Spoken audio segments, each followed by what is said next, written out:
Guys, this is Todd here, and I'm here to talk to you guys about Combiner Wars Superion. I am really excited for this review. Silverbolt was always one of my favorite Transformers and aerial bots, for that matter.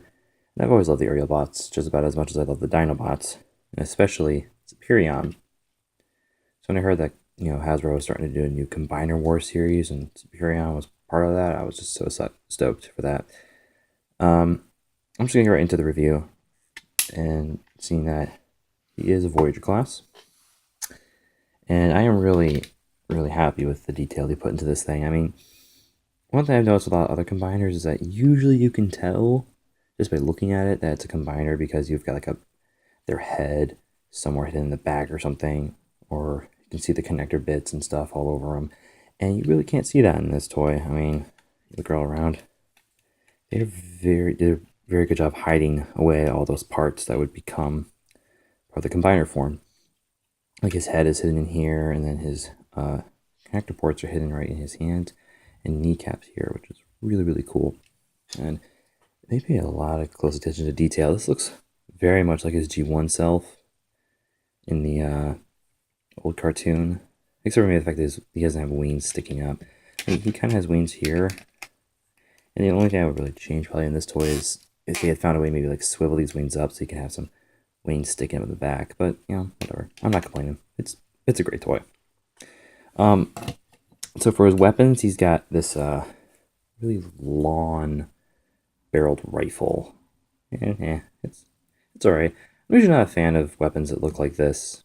They're just like the tube and a little block at the end. Compared to other weapons like Optimus Prime's weapon here from Age of Extinction, that's a cool looking gun. I like that gun. Or Fireflight's gun in the Combiner Wars series. It's a lot nicer looking, than just a long barrel. And it does look a bit better when you add the other gun to it, because that forms the combined weapon for Superion, which I can show you in a little bit. And this is his other weapon. I don't even know if you really call it a weapon. It's just kind of like a connector piece. You can really use for multiple different things. I kind of use it as a shield, as you can see as I was doing there. You can have him holding it in his hand and being some kind of like other weird weapon. Or if you want, you can just turn around and plug it into his back if you don't really have any use for it. I used to do that for a while, but I really liked it as a shield. So that's what I've been doing. So when you combine it, just kind of plug it in there. This is how it comes when in the packaging. It comes like this, and you just want to pull it apart when you get it. When I first got it, it was really tight in there. I thought I was going to break it if I pulled it apart, and I was like, "How do you get this thing apart?" But it's very simply just pull it apart. All right, I'm going to leave it like that for later. All right, when it comes to articulation, he's got 360 motion on his arms here, and they're all on ratchet joints. He can move his arms in and out on ratchet joints. And probably another complaint I probably have with this toy is that the ratchets on his arms make him very stiff. Like you have to either keep his arms like this. There's like no in between or something like that. It's just already I'm a block. And whatever, it's a minor complaint. The same thing was going on with the leader class Grimlock from Age of Extinction. So whatever. The rest of them is really awesome, so I'm not going to complain too much about it. His feet can bend at the knee, and he has some bending of the thigh here. You can twist his thighs. And you have a little bit of feet motion here. Hands do not swivel. That's because they're kind of like glued on, or whatever, like just stuck to this block here, which is fine because those will fold away and form connector bits for his Superion form. It's a minor complaint. All right, so I'm going to go ahead and put him into his vehicle mode, and that's very easy to do that. What you want to pull up his chest, twist his head around, tuck his head in, fold it back into place. You want to straighten out the arms, swivel them so that this connector hole is facing you. I'm going to come down here to the legs, turn around. I want to lift these white panels, fold in his heels, and fold in his feet. Yeah, twist his legs to the side like this, and then there are these slots right in this area right here that these peg into. So just want to fold it until it pegs right in there.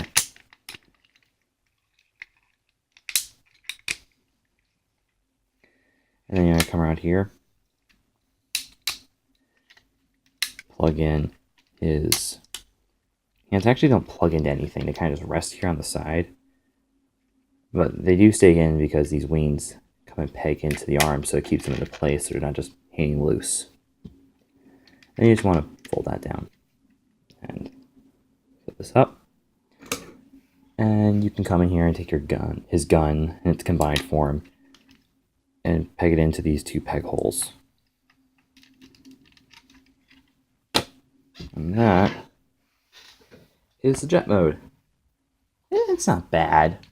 It's all right. I mean, looks like old G1 Silverbolt, except you have all this, robot kibble on the bottom, and it doesn't always bug me too much. I personally don't care really whether the vehicle mode is super decent or anything, because I bought this for the robot mode and for the Superion mode, so really what it looks like in vehicle mode I could care less about. It looks decent enough to make me happy.